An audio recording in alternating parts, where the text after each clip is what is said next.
The question is basically here, do we just get a fiscal tightening and a little tighter monetary policy than was expected, and the economy just kind of slows down a little bit relative to 24 and 23 were pretty good years? Do we just kind of get a moderation, or does that disappointment start to flow into financial markets, and that's really where you get the compounded effect? Bob Elliott, co-founder, CEO, and CIO of Unlimited, which uses machine learning to create index replication ETFs and 2 in 20 style alternative investments like hedge funds, venture capital, and private equity. And certainly a friend of this show. I think this is your 5th appearance. Bob, it is great to welcome you back on. It has been way too long. Hey, thanks so much for having me. I am happy that I've been able to see the incredible growth of the show. Congratulations on 50,000 subscribers. I mean, you deserve it. It's a great show. And, it's exciting to contribute my small share to that success. Well, thank you so much. And like I said, it has been way too long. It's been 9 months since we last had you. And there's a lot that's happened in 9 months. So let's start where we always start, Bob. And that's with that big picture macro view, where we are today. I imagine things have changed for you as well. So let's just start there. And as you know, Bob, you can take all the time you need to set the table when it comes to that macro picture. Yeah, well, I kicked off the year with this basic concept of curb your enthusiasm. And the basic idea behind that is that, markets in particular, the equity markets, following the election became very excited about the possibility of a pro-business administration coming in, and largely priced that in substantially. And it was an important reason that, combined with monetary policy that was likely easier than was appropriate, created a pretty good environment for risky assets, stocks, and not a great environment for bonds. And I think we're really starting to see a transition now that that euphoria has already been priced in the market. So those expectations are already in the stock prices that you see today. And if anything, the policy mix, both from the Fed and from the new administration, look less positive than I think many people expected. And so when I see that, that combination of dynamics is teeing up for a likely growth disappointment through the course of 2025. And we're probably going to see a reversal of that environment where, the last couple of years, stocks radically outperforming bonds. Now, we're likely to see a flip of that as we go through 25. Okay, great frame up there. I like that curb your enthusiasm analogy.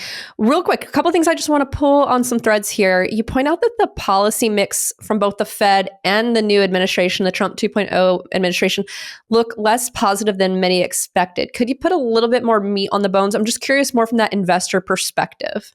Yeah, so I think, the Fed through the third quarter and early fourth quarter last year had painted a picture of a, relatively substantial easing cycle coming into play. And, while they cut a few times in 24, really penciling out or projecting that 25 would bring a whole host of new cuts as inflation went down to target, I think we've seen them really pull back on that expectation. And by and large, at this point, they're not expected to do much anytime soon. And so that has, we've shifted basically from an easing environment to one that looks a lot more neutral on the Fed side of things.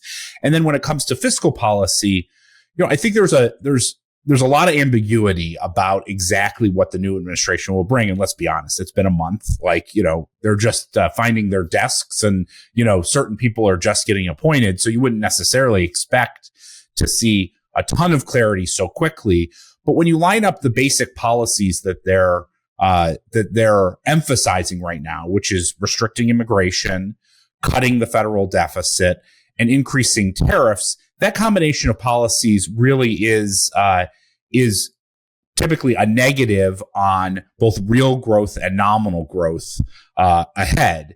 And those policies have gotten a lot more priority than, say, things that could have been driven disinflationary growth, say, like a significant reduction of regulatory costs. That really hasn't been a priority or talked about much in this new administration. And so you add that up, I think people are going to be a little bit surprised that that's a little less pro-business than I think a lot of people had expected. So do you think maybe we'll see more inflation then?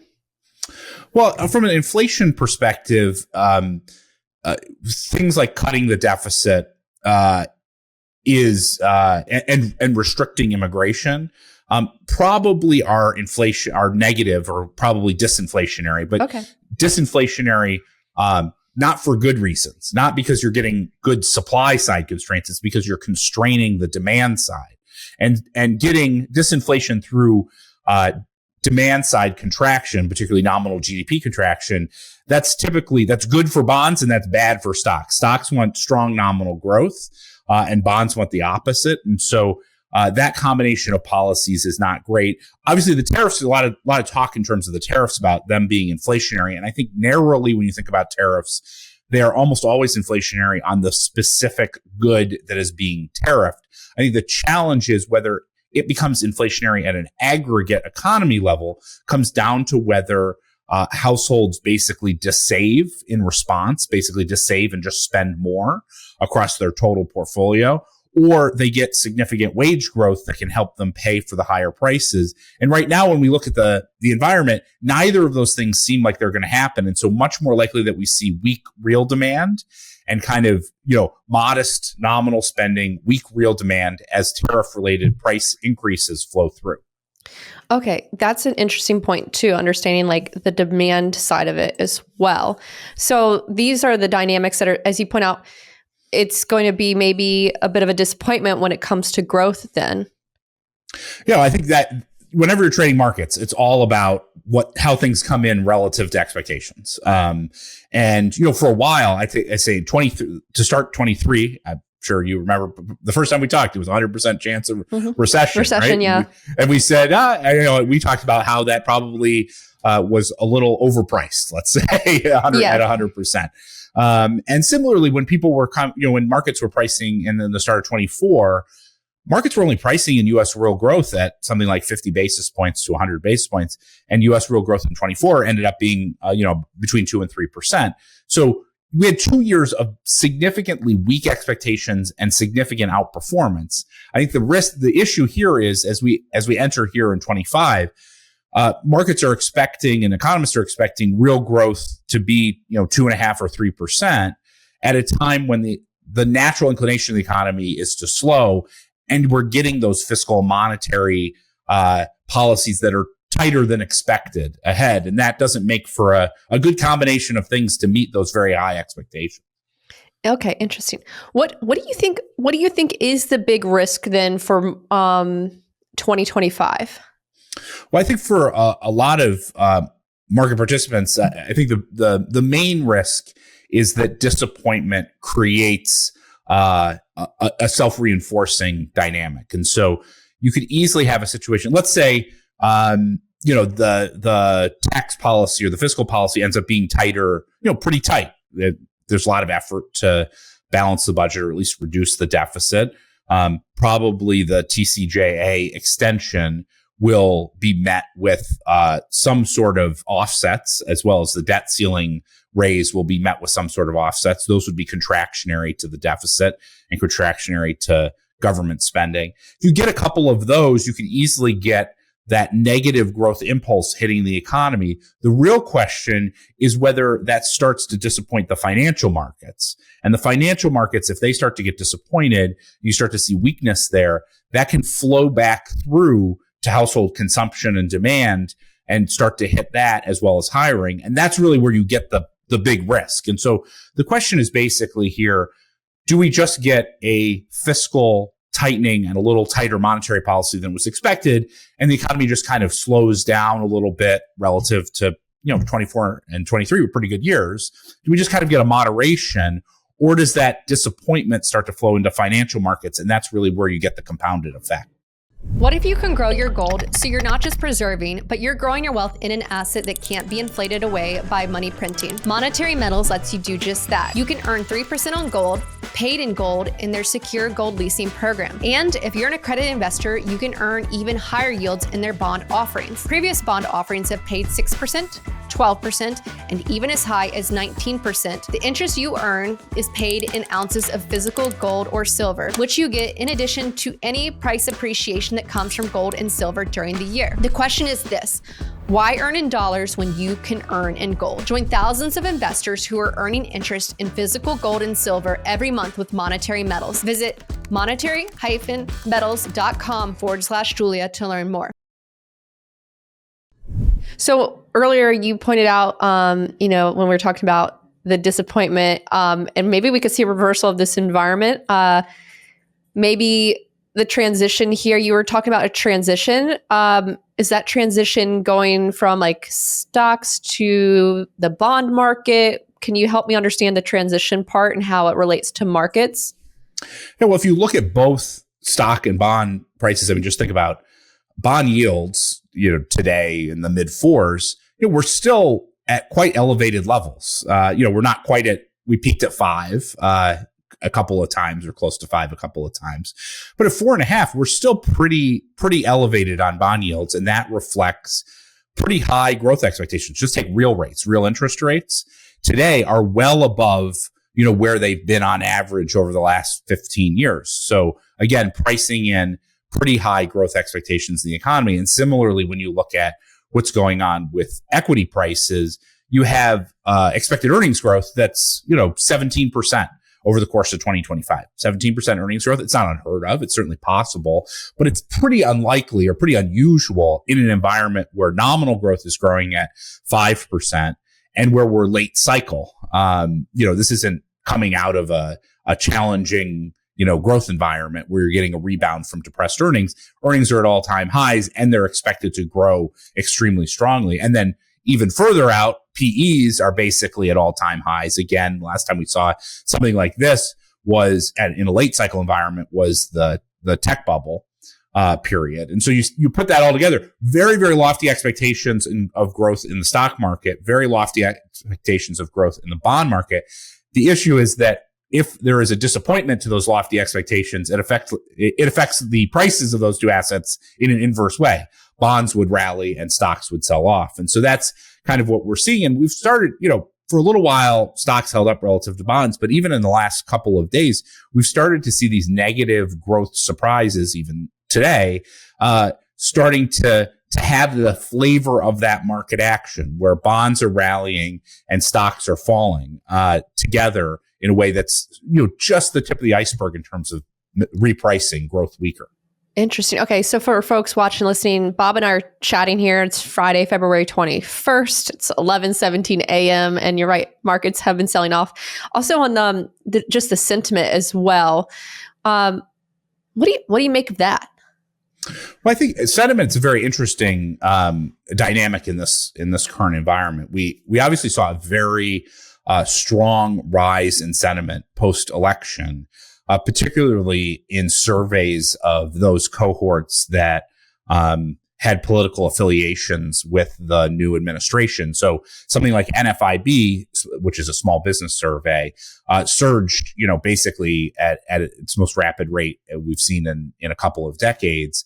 And those businesses demonstrated, that business confidence demonstrated basically the same dynamic in the 2016 election, post-2016 election, except not quite as extreme. That indicates that partisan behavior, partisan views on the election outcomes may be a meaningful driver of that more bullish sentiment. I think the thing that's kind of interesting is that it's not just in business sentiment, we're seeing it much more broadly. So for instance, in the consumer confidence surveys, we're seeing it in household confidence where Republican affiliated participants had much higher confidence gains and Democratic affiliated participants had declines in their confidence, but even down to what inflation expectations are, where you're seeing divergences in inflation expectations between different affiliated groups, politically affiliated groups, where Republican affiliates are expecting inflation. They're actually expecting zero or even negative inflation in some cases, whereas Democratic affiliated respondents are expecting inflation to be the highest it's been in decades. That's a pretty confusing picture. The thing that's kind of interesting is if you look at how people actually respond, how confidence measures translate to economic activity, what you see is actually confidence has very little effect on actual economic activity. And so whereas 20 or 30 or 40 years ago, it was a better indicator really in the last couple of decades as those surveys have become more partisan oriented, their indication of actual desire to engage in picking up spending or investment or hiring has deteriorated rapidly. And so actually what we're seeing is probably a lot of partisan noise and not a lot of indication of what's actually going to transpire with the economy. Yeah, that's such an interesting point. Yeah, I'm looking at the University of Michigan surveys of consumers. Consumer sentiment index dropped to 64.7 from January's revised final reading of 71.7, which is the lowest since November 2023. But that's such an interesting point too, Bob, is like how our politics impact our perceptions.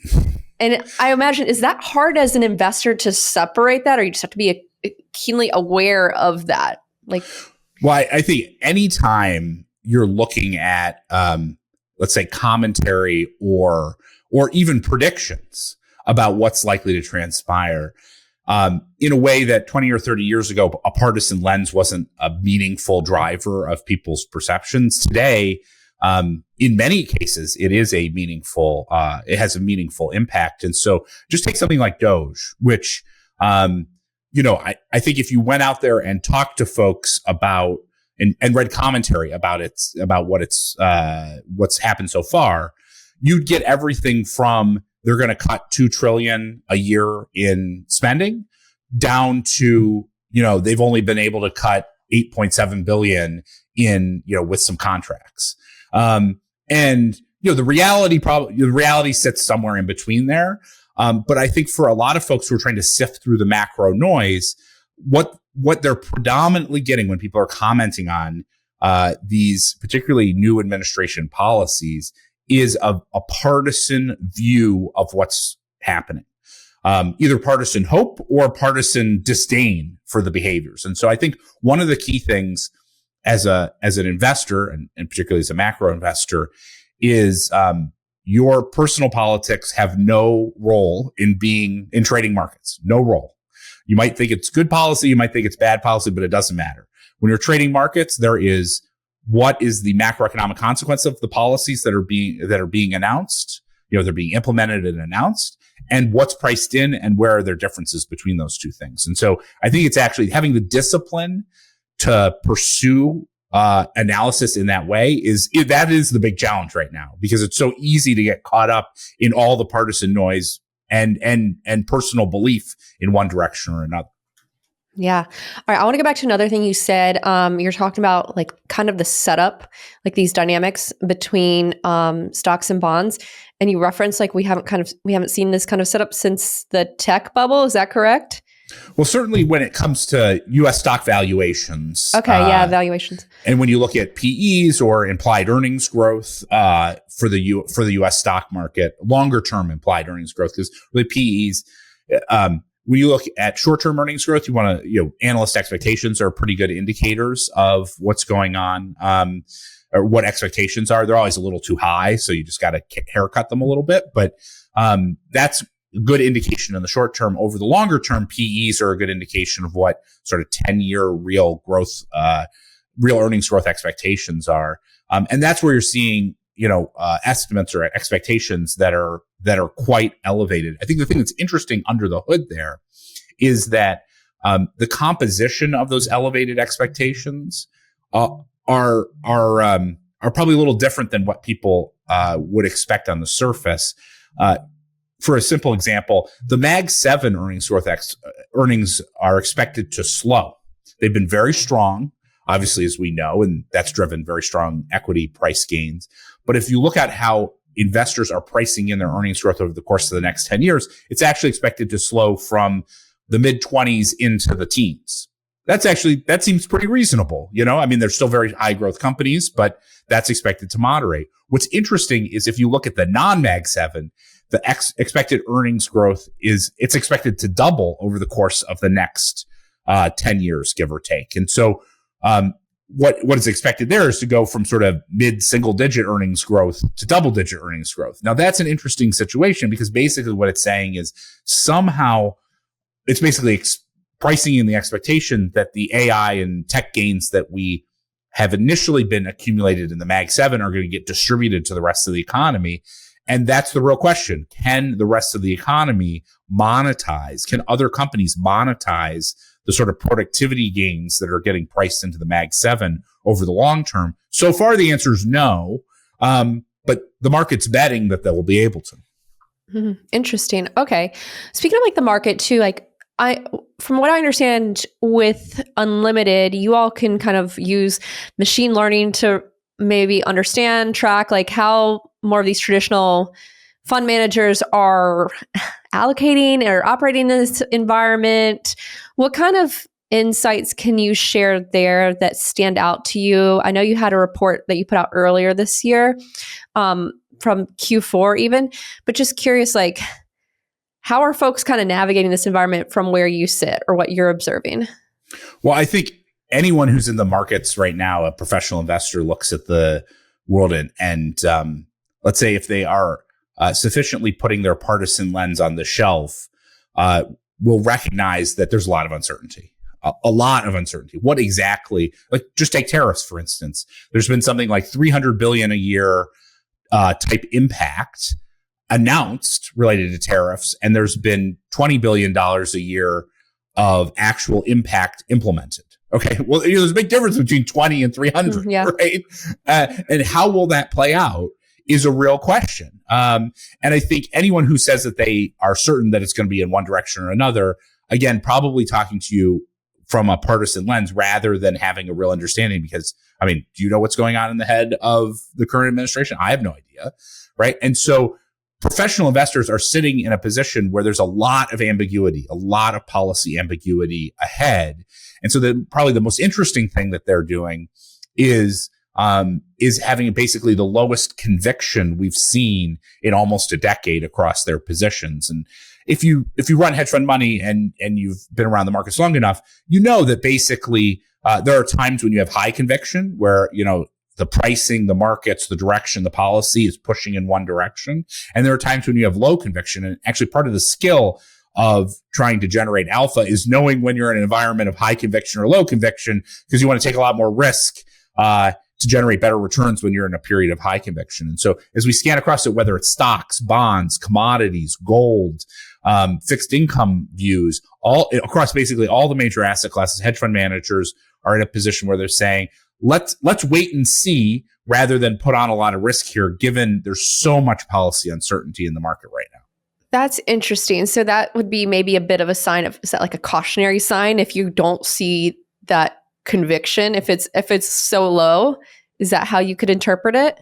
Well, I think so. And you know, this is coming from an environment, particularly entering the start of the year, where many people on a backward-looking basis were saying, hey, look, stocks are up a lot in 23. They're up a lot in 24. Like, YOLO, let's go buy the riskiest asset you possibly can and go all in on the stock market. And I think what it highlights is that the time to lever up risk is not a time when there's when the time you want to lever up risk is when there's a lot of policy clarity and a lot of macroeconomic momentum clarity, and we're not in that environment. And so, I mean, part of the reason why I wrote that initial outlook, which was curb your enthusiasm to kick off the year, was this basic idea of like, just cool it. Like, there's no reason to double and triple down on taking equity market risk in this environment, given all the uncertainties that exist. Yeah. One of the things I'm hearing from folks, and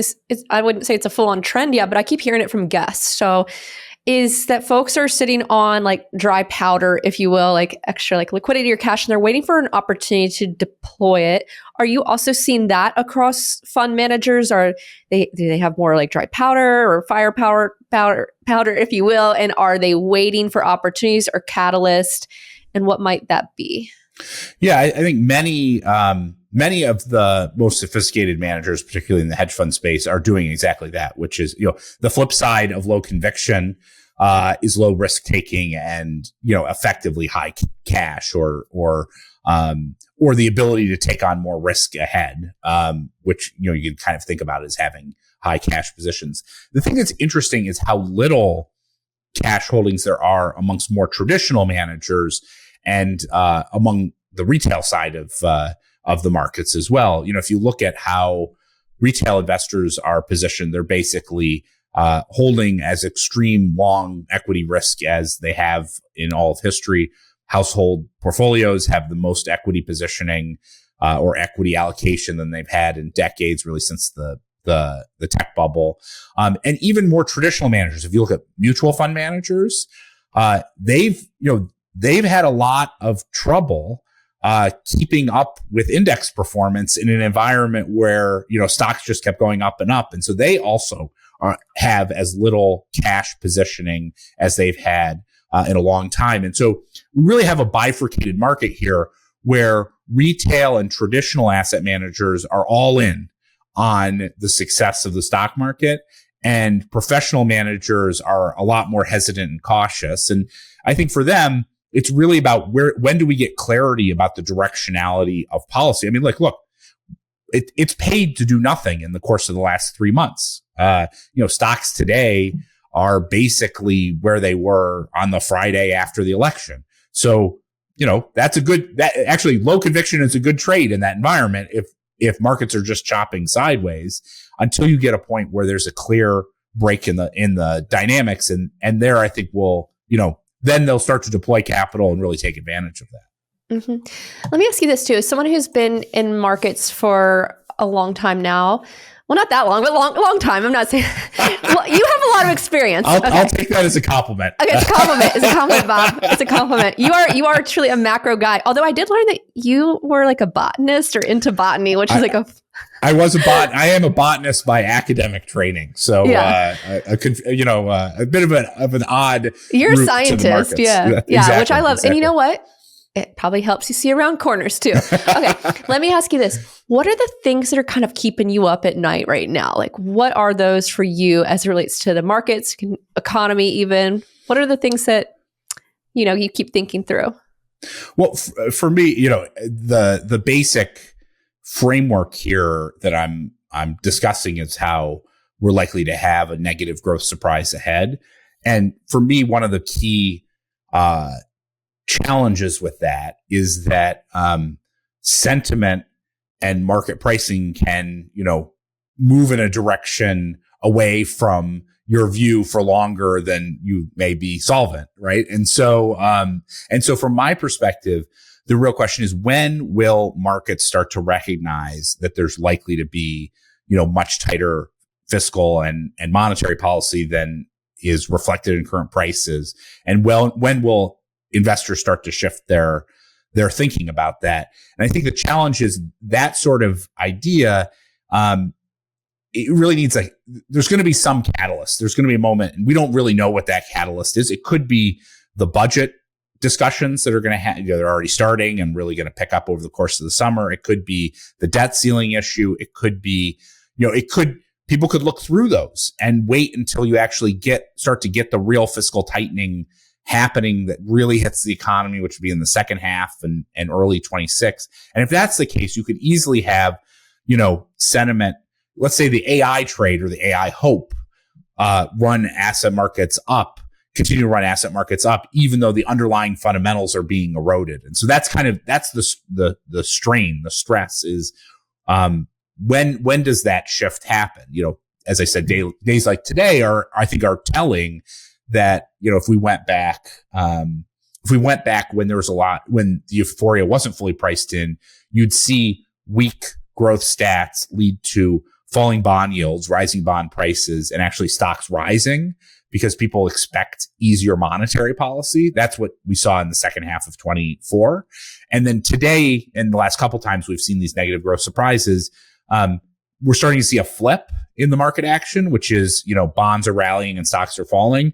So that may be an indication that the markets are starting to shift in the direction that I'm describing. But if you want to say what keeps me up at night, like always, that I'm going to be wrong. and that's what I'm thinking through. Well, you only have to be right 52% of the time. So I hear. That's right.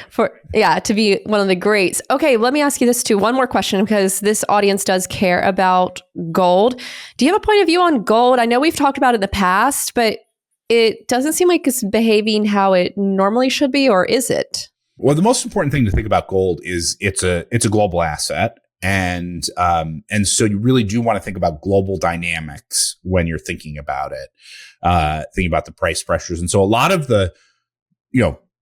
people are pointing to the disconnect between U.S. interest rates and gold, and typically those had traded tightly connected to each other, or the dollar and gold. And the reason why that is because the predominant driver bringing gold higher is demand out of the East, particularly in China and India, where, those economies are experiencing more challenging conditions, and where investors are looking for traditional storeholds of wealth to bring to save money. I mean, in China in particular, you have very weak housing, capital controls. You can't use cryptocurrencies, or it's very challenging to use cryptocurrencies of various kinds. The banks, are offering zero yields, and the stock market certainly has been weak over a long time frame. And you add that up, like, what is the best asset to hold? Well, at least gold you can buy and you could store, right? And so you're getting a lot of demand from the East from that. And so I think that's what we're sort of seeing. I mean, the bigger picture strategic story is there's too much debt in the world, whether it's in the developed economies or the emerging economies. And there's a path that debt gets resolved in, which is through currency depreciation, particularly against stuff and hard assets. There's also layered on top of it a increasing antagonism against dollar holders that is pushing central banks to move towards increased gold holdings slowly but surely relative to holding US dollars. That's also another tailwind for gold.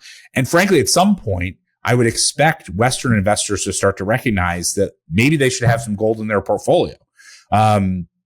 Hasn't happened yet, despite the fact that gold, has been outperforming most assets for 20 years now. But at some point, you could easily see a situation where people start to even do incremental allocations to gold, which, in a very tight market could create significant upward price pressure. And so I sort of take all those strategic stories, they all seem firmly in place, and that's a tailwind to gold. And look, let's when you're thinking about sort of the everyday investor, you're up to your eyeballs in stocks, you hold a lot of bonds, and you don't hold any gold. And so just think about that. Sure, gold's price right now is, at all-time highs, but so are stocks, and you're totally overweight to stocks. And so why hold so many stocks and bonds and hold no gold? It doesn't make any sense from a portfolio diversification standpoint. Yeah. Well, I have to say, Bob, I love having you on the show. You're always welcome on the show. I want to give you the final few minutes here. Let folks know where they can, find more of you online, follow you online, learn more about what you're doing at Unlimited, and any parting thoughts, anything that you'd like to leave this audience to think about. The floor is all yours. Awesome. Well, thank you so much for having me. It's great to catch up. We should hopefully not wait 9 more months to do it again in the future.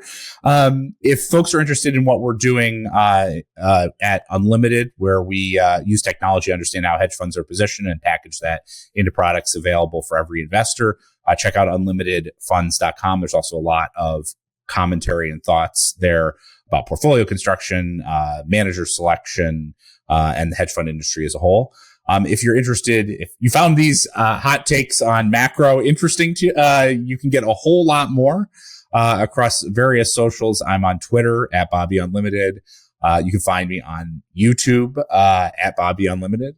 You can also find me on TikTok, where I don't dance, but I do bring cold, hard macro truths every morning while I'm walking my dog. People seem to like that. So. Love it. So definitely check that out. Well, Bob Elliott, co-founder, CIO, and CEO of Unlimited, thank you so much for being so generous with your time, all of your knowledge, your wisdom, your ideas, and for certainly being a friend of this show. Thank you. And until next time, be well, Bob. Thanks so much for having me.